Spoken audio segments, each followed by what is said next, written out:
बिस्मिल्लाहिर्रहमानिर्रहीम। अस्सलाम वालेकुम। आज मैं आपके लिए बहुत ही मज़ेदार सी एक फुल ट्यूटोरियल वीडियो लेकर आई हूँ, जो कि आपको विदाउट कट में आपको बताऊँगी कि विदाउट स्किप में आपको बताऊँगी कि आपने क्या चीज़ कैसे डोल केक के ऊपर अप्लाई करनी और डोल केक का फुल ट्यूटोरियल आपके साथ में शेयर कर रही हूँ आज की इस वीडियो में।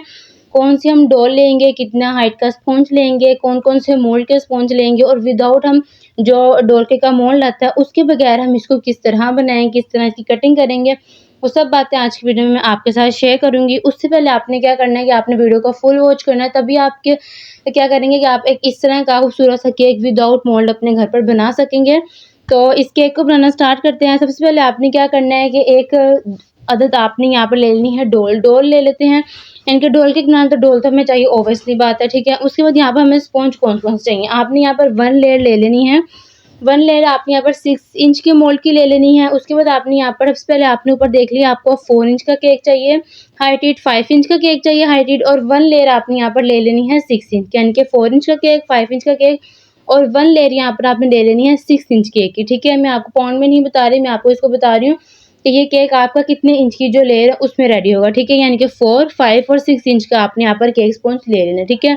उसके बाद आपने क्या करना है कि सारे जो केक स्पॉन्ज है उनको आपने अलग कर लेना, यानी कि उनकी कटिंग कर लेनी, ठीक है। अब बात कर लेते हैं केक ऑर्डर के। ये जो केक है इसका ऑर्डर मुझे कैसे मिला, कहाँ से आया और किसने दिया और किसके लिए दिया, और ये केक कस्टमर ने खुद पिकअप किया या हमने डिलीवर किया, या हम इसको डिलीवर करते हैं तो कैसे करते हैं, या आप इसको डिलीवर करेंगे तो कैसे करेंगे, और टिप्स एंड ट्रिक्स आपके साथ मैं शेयर कर लेती हूँ। तो यहाँ पे ये जो केक का ऑर्डर था, ये मेरी टीचर हैं, सीनियर टीचर, उन्होंने मुझे ये केक का ऑर्डर दिया था। और ये केक का ऑर्डर उन्होंने अपनी भतीजे के लिए, हाँ जी, भतीजी के लिए उन्होंने केक का ऑर्डर दिया था, ठीक है। अपनी जो मतलब भाई की बेटी है उसके लिए उन्होंने ये केक का ऑर्डर दिया था, छोटी सी है और उसका नाम है ज़ैनब। बहुत क्यूट वो मतलब बच्ची है, बहुत प्यारी है माशाल्लाह। तो उसके लिए केक का ऑर्डर मुझसे मिल भी चुकी हूँ, तो वो बहुत माशाल्लाह अच्छी बच्ची है। उसकी सालगिरह का केक था, तो ये मैं आपके साथ शेयर कर रही हूँ। ये मैं यानी कि एक टीचर ने दिया था अपनी भतीजी के लिए केक का ऑर्डर, ठीक है। और ये जो केक था ये हमने बनाया था डोल केक। अब कस्टमर यानी कि जो मेरी टीचर थी उन्होंने मुझे कहा था कि उनको ये केक चाहिए 1 पाउंड में, यानी कि उन्होंने सिर्फ़ सरप्राइज़ करना अपनी भतीजी को ज़ैनब को, यानी कि इनको ये प्यार से मानो कहते हैं, यानी कि मानो को उन्होंने सरप्राइज़ करना था इस केक से। क्योंकि मानो को इस तरह के केक डिफ़रेंट मेकअप केक हो गया या डोल केक हो गया, उसको इस तरह के केक बहुत ज़्यादा पसंद आते हैं, ठीक है। और देखने में भी काफ़ी ज़्यादा अट्रैक्टिव लगते हैं, तो इसलिए बच्चों को ज़्यादा पसंद आते हैं। तो उन्होंने कहा था कि ये मुझे केक चाहिए, इनकी मिस ने कहा था केक चाहिए उनको 1 पाउंड में, लेकिन मैंने मिस को बताया कि मिस ये केक जो है 1 पाउंड में नहीं बन सकता, क्योंकि जो रेफ़रेंस पिक्चर उन्होंने मेरे साथ शेयर की थी उसका ये था कि वो केक जो था वो बड़ा था और 1 पाउंड में वो नहीं, और वैसे भी नॉर्मली केक जो होते हैं वो डोल केक जो होते हैं वो 1 पाउंड में नहीं बनते। तो अगर आपने अच्छा केक बनाना है ना डोल केक, तो वो 1 पाउंड में कभी भी नहीं बनता, ठीक है। अगर आप छोटा-सा मिनी सा केक बनाना चाहते हैं तो वो 1 पाउंड में आप बना सकते हैं अपने अकॉर्डिंग। बट यहाँ पे मैंने उनको बताया कि ये 1 पाउंड में नहीं बन सकता। उन्होंने मुझे कहा कि ठीक है, जिस तरह आपको मतलब थोड़ा ईज़ी लगता है, जैसे केक अच्छा बनेगा वैसे बना दें। तो ये केक मैंने बनाया था 3 एंड हाफ पाउंड में। अब ये 3 एंड हाफ पाउंड में कैसे गया, क्योंकि केक तो 4 इंच का है, 5 इंच का और 6 पाउंड की एक लेयर है, ठीक है, 6 इंच के केक की। अब ये जो केक थे ना 6 इंच का जो केक था, सबसे पहले ये जो केक था चॉकलेट केक था। चॉकलेट स्पॉन्ज केक जो होता है वैसे हाइट में भी थोड़ा-सा कम होता है और वेट में ये ज़्यादा होता है। उसके अकॉर्डिंग हम इसके वर्सेस जाएँ कि वनीला केक पे जाएँ या जो हमारा केक आता है सिंपल जो क्रीम केक होता है उसके ऊपर जाएँ, तो वो केक हाइट में भी ज़्यादा होता है और वेट में कम होता है। तो चॉकलेट केक का यही होता है कि वो हाइट में कम होता है लेकिन वेट में ज़्यादा, यानी कि पूरा-पूरा होता है, जितना केक का वेट होना चाहिए उतना ही होता है। तो ये केक का जो वेट था हमारा जो यानी कि 3.5 पाउंड में चला गया तकरीबन ये केक। तो किस तरह क्या, क्योंकि ये जो केक जिस तरह मैंने आपको बताया हाइटेड होता है, क्योंकि 4 इंच का जो केक था वो भी हाइटेड था, और जो 5 इंच का था वो भी हाइटेड था, और जो नीचे केक की लेयर थी वो भी तकरीबन हाफ पाउंड की ही थी, ठीक है। वो ले ली हमने। उसके बाद इन सबको मैच करें तो ये कि तकरीबन 2.5 पाउंड केक की तरफ चला जाता है, ठीक है। ये स्पॉन्ज चले गए इतने। उसके बाद हमने इसके ऊपर अप्लाई किया चॉकलेट गनाश। अब जो एक तरफ हम रखें क्रीम और एक तरफ रखें गनाश, चॉकलेट गनाश, तो उन दोनों का वज़न जो है क्रीम जो का वज़न कम होगा और जो जो गनाश का वेट है वो ज़्यादा होगा। तो इसके ऊपर चला गया था गनाश, और ये फुल गनाश से बना था, फुल चॉकलेटी केक था, इसके अंदर कोई क्रीम का इस्तेमाल नहीं हुआ था। तो ये इसलिए इसका जो वेट था वो थोड़ा-सा यानी कि ज़्यादा हो गया था। मैंने मतलब अपने अकॉर्डिंग इसको जैसे मेरे से अच्छा बन रहा था मैंने इसको वैसे ही बिल्कुल बनाया, वैसे ही डिज़ाइन किया। तो फुल चॉकलेट गनाश से हमने इसको जब बनाया, और इसके ऊपर जब हमने इसकी पूरी फ्रॉक जो यानी फ्रॉक का इसका जो फ्लेयर था, उसके ऊपर जब हमने सारी चॉकलेट चिप्स लगाई, उसके अलावा इसके ऊपर हमने जब इसके ऊपर पर्ल्स लगाए सिल्वर एंड गोल्डन, जो हार्ट वाले जो हमारे दिल वाले इसके ऊपर मोती थे वो हमने लगाए। उसके बाद हम जब अब इसके ऊपर हमने बोर्ड रखा तो ये सारा कुल मिलाकर हमारा जो केक था 3 पॉइंट यानी कि 4 पाउंड के करीब-करीब था। सिंपल हम कहें तो 3 एंड हाफ पाउंड या 3.5 पाउंड की केक था, ठीक है? ये सारा जब आप इसको कैलकुलेट करते हैं, देखने में आपको ये केक छोटा ज़रूर लगेगा, बट इसमें आपकी मेहनत बहुत ज़्यादा लगती है, ठीक है? अगर आप एक होम बेकर आप भी केक बना रहे हैं तो आपको मैं पहले ही बता देती हूँ, इसमें आपकी मेहनत ज़्यादा लगती है। अगर आप फर्स्ट टाइम बना रहे हैं तो ऑब्वियसली आपको ये केक बनाने में बहुत मुश्किल लगेगी। केक मैं सेकंड टाइम बना रही हूँ, इसके अलावा मैं 1-2 डॉल केक बना चुकी हूँ, बट वो थोड़े-से डिफरेंट थे, छोटे थे, बट ये जो केक था ये थोड़ा-सा बड़ा भी था और उसके अलावा ये जो केक था थोड़ा-सा डिफरेंट था दूसरे केक से, ठीक है? तो आपकी मेहनत बहुत ज़्यादा लगती है इसके ऊपर, ठीक है? उसके बाद अगर आप ये केक बनाते तो आप इसमें प्रो हो जाएँगे, फिर आपको टाइम भी कम लगेगा, आपकी जो चीज़ें हैं वो भी आपको पता लग जाएगा कैसे लगनी, क्या चीज़ कितनी लगनी है, तो वो आपके लिए ईज़ी हो जाता है। बट बनाना तो आपको आइडिया कर हो जाएगा कि आपको कितना टाइम लगता है, कितनी चीज़ें लगती हैं, कितना एक्सपेंस आता है इस केक पे, तो सब कुछ आपको आइडिया हो जाएगा क्योंकि ये जो फुल चॉकलेट गनाश में था, फुल चॉकलेट ही केक था, ऊपर भी पूरी इसकी चॉकलेट जो चॉकलेट चिप ऊपर से कवर्ड थी, इसलिए जो केक था थोड़ा-सा आपका एक्सपेंसिव ज़्यादा यानी कि थोड़ा-सा महँगे में केक आपका आ जाता है, बट ये क्या लगता है और वाक़ई ये मेरी मिस को, ज़ैनब को और उनके सिबलिंग्स को, उनके फैमिली मेंबर्स को ये केक बहुत ज़्यादा पसंद आया था। ये उसकी बर्थडे का केक था, इसके अलावा 1 और 2 और भी केक थे जो कि उन्होंने घर में खुद मतलब घर में क्या नहीं बाहर से मतलब जहाँ से मँगवाए उन्होंने लिए थे, बट ये केक उन्होंने सरप्राइज़ किया था अपनी फैमिली को भी और ज़ैनब को भी।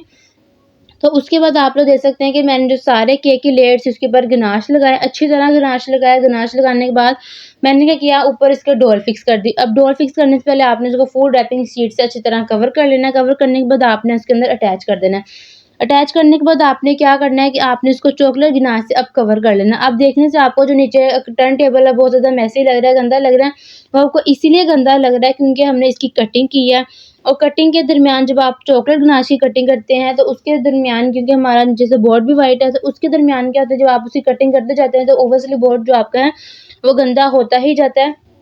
तो उसके बाद आप लोग देख सकते हैं कि अच्छी तरह गनाई से हमने इस पूरे केक को कवर कर लेना। अब यहाँ पर हम इसको कर रहे हैं क्रम्ब कोट और क्रम्ब कोट करने के बाद आपने तकरीबन आपने इसको 1 घंटे का स्टे या ज़रूर देना। अगर टाइम कम है तो आधे घंटे का एट लीस्ट आप इसको स्टे ज़रूर दें, ठीक है? अगर गर्मियों का मौसम अगर सर्दियों में आप ये केक बना रहे हैं तो 30 मिनट्स इसके लिए बिल्कुल इनफ है क्योंकि टेम्परेचर आपका वैसे ही आपका मेंटेन हो जाता है इस केक के ऊपर। तो अगर आप गर्मी में बना रहे हैं, इस मौसम में बना रहे हैं तो आप इसको यानी कि जून, जुलाई, अगस्त में बना रहे हैं तो आपने इस केक को रेस्ट ज़रूर देनी है क्रम्ब कोट करने के बाद इसलिए देने है क्योंकि जब हम इसके ऊपर कटिंग करेंगे, डोल ऐड करेंगे तो ये केक हमारा बिल्कुल भी फिसलेगा नहीं, अपनी जगह पर रहेगा, बिल्कुल स्टेबल रहेगा, ठीक है? ये बात होगी। अच्छी तरह कवर करने के बाद आपने क्या करना है, अब बात कर लेते हैं कि इसके ऊपर आपने कौन-सा गनाश अप्लाई करना है, कितनी रेशियो का अप्लाई करना है। आपने जो इसके अंदर और ऊपर गनाश अप्लाई करना है वो आपने थोड़ा-सा थिक इस्तेमाल करना है। थिक किस तरह इस्तेमाल करना है कि अगर यहाँ पर आप 600 ग्राम चॉकलेट ले रहे हैं, तो आपने इसके अंदर आप मैं आपको गर्मियों के अकॉर्डिंग बता रही हूँ कि आप अगर 600 ग्राम इसके अंदर चॉकलेट ले रहे हैं ना, फॉर एग्ज़ाम्पल बता रही हूँ, बाकी मैं आपको बताऊँ कितनी इस्तेमाल है। 600 ग्राम आप इसके अंदर चॉकलेट ले रहे हैं, तो आपने इसके अंदर क्रीम अप्लाई कर देनी है, ऐड कर देनी है 200 ग्राम या 150 ग्राम। इससे ज़्यादा क्रीम ऐड करेंगे तो आपका जो गनाश है नहीं बनेगा, ठीक है? आपने क्रीम ऐड कर दी और उसके बाद आपने इसको क्या करना है मेल्ट कर लेना है और आपने इसको ठंडा कर लेना है। विक्स की जो हैंड विक्स होता है उसमें से आपने इसको अच्छी तरह मिक्स करना है 2 से 3 मिनट के लिए। आपका जो बेहतरीन सा गनाश है वो रेडी हो जाएगा, ठीक है? रेडी होने के बाद आप लोग देख सकते हैं कि अगर आप इसको सर्दियों में बना रहे हैं तो आपने 300 ग्राम चॉकलेट ले ली और हाफ क्वांटिटी आपने यहाँ पर 300 ग्राम्स आपने क्रीम ले ली तो आपका जो गनाश है वो रेडी हो जाएगा, ठीक है? तो यहाँ पर आप लोग देख सकते हैं कि आपने इसको क्रम्ब कोट करने के बाद फ्रिज में रख दिया। अब हम इसके ऊपर अगर डिज़ाइन कोई और बनाते हैं, आपने इसको फिनिशिंग देनी होती, तो आपने इसको अच्छी तरह ऊपर से फिनिशिंग लुक देनी थी। बट यहाँ पे जो मेरा डिज़ाइन है, वो ये है कि आपने इसके ऊपर जो हम चॉकलेट चिप लगा रहे हैं, आपने फुल इसकी जो नीचे से केक है, फुल आप इसकी डोर की फ्रॉक कह दें, उसके ऊपर आपने इसको चॉकलेट चिप से अच्छी तरह कवर कर लेना है। तो कवर किया था मैंने इसको फुल चॉकलेट चिप से, तो आप लोग देख सकते हैं कि आपको मैं बता रही हूँ कि किस तरह से आपने इसको चॉकलेट चिप के साथ सारे को कवर कर लेना है। एक जो हमारा स्क्रैपर आता है वो लेना है, पेरेंट नाइफ ले लो, उसके ऊपर चॉकलेट चिप रखें और अच्छी तरह आप इसके ऊपर लगाते जाएँ। थोड़ी-थोड़ी कर लगाएँगे तो आपकी जो चॉकलेट चिप है नीट लगेगी और वेस्ट भी नहीं होगी, ठीक है? यहाँ पर चॉकलेट चिप लगा लें। अगर आप इसके ऊपर बहुत ज़्यादा ट्रेंडिंग में अगर आता है फ्लावर वाला डिज़ाइन डोल केक के ऊपर बहुत ज़्यादा होता है, तो आप वो भी बनाते हैं, तो उसके नीचे भी आपको यहाँ पर इसको फिनिशिंग लुक देने की ज़रूरत नहीं आती। अगर आप इसको फिनिशिंग लुक उस सूरत में हम केक को देते हैं, यानी कि डोल केक को उस सूरत में देते हैं जब आपने इसको कोई डिज़ाइन नहीं बनाना, सिंपल आपने एक नेम लिखना है ऊपर, जो कस्टमाइज़ है वो आपने नेम लिखना और बस इसको फिनिशिंग लुक दे देनी। उस सूरत में हम इसको फिनिशिंग लुक देते हैं। अदरवाइज़ जब आपने इस तरह का डिज़ाइन बनाना है जो कि ऊपर एक और लेयर आ जानी है डिज़ाइन की, तो फिर आपको इसको नीचे से फिनिशिंग लुक देने की ज़रूरत नहीं है, ठीक है? क्योंकि ऑब्वियसली बात है ऊपर एक और लेयर आ जाएगी, तो अब नीचे से फिनिशिंग लुक तो नज़र आएगी नहीं, तो इसलिए फिनिशिंग लुक देने की ज़रूरत नहीं होती इस केक में एंड इस डिज़ाइन में, वरना अगर आप कोई और डिज़ाइन बनाना है तो आपको देने की ज़रूरत है। तो यहाँ पर आप लोग देख सकते हैं, अगर इसके अलावा भी मैंने पूरी कोशिश की है कि आपको मैं सारी बातें बताऊँ। अगर इसके अलावा भी आपको कोई यहाँ पर आप क्वेश्चन है, आप मुझे कमेंट बॉक्स में बताएँ, इंशाल्लाह मैं आपको उसका जवाब भी ज़रूर दूँगी। और यहाँ पर आप लोग देख सकते हैं कि अब आपने इसकी जो कटिंग आपने करनी थी, वो आपने बिल्कुल केक रखने के बाद पेन लाइट की मदद से आपने इसकी कटिंग कर लेनी थी। कटिंग जो केक बनाते हैं उनके लिए तो बहुत आसान होगी, बट जो केक नहीं बनाते हैं, जो फर्स्ट टाइम बनाएँगे, उनके लिए थोड़ी-सी मुश्किल हो सकती है, तो मुझे प्रॉपर बताने की ज़रूरत नहीं है यहाँ पे। तो कटिंग किस तरह करनी है, उनके देख के भी आइडिया हो जाता है कटिंग किस तरह करनी है। अगर आपने कटिंग सीखनी है तो आप मुझे कमेंट सेक्शन में बताइएगा, मैं आपको उसका भी जवाब दे दूँगी, यानी कि सिखा दूँगी। तो ये थी हमारी मज़ेदार सी केक की वीडियो और कस्टमर बहुत पसंद आया और कस्टमर ने ये केक खुद पिक किया था। और ये थी आज की हमारी मज़ेदार सी वीडियो। लगे तो वीडियो को लाइक कीजिएगा। मिलते हैं किसी अगली वीडियो में किसी न्यू स्टाइल केक के साथ। तब तक के लिए अल्लाह हाफ़िज़। दुआ में याद रखिएगा, अपना ही बहुत ज़्यादा ख़्याल रखिएगा। तो मिलते हैं अगली वीडियो में किसी न्यू स्टाइल केक के साथ, किसी न्यू स्टाइल वीडियो के साथ। तब तक के लिए अल्लाह हाफ़िज़।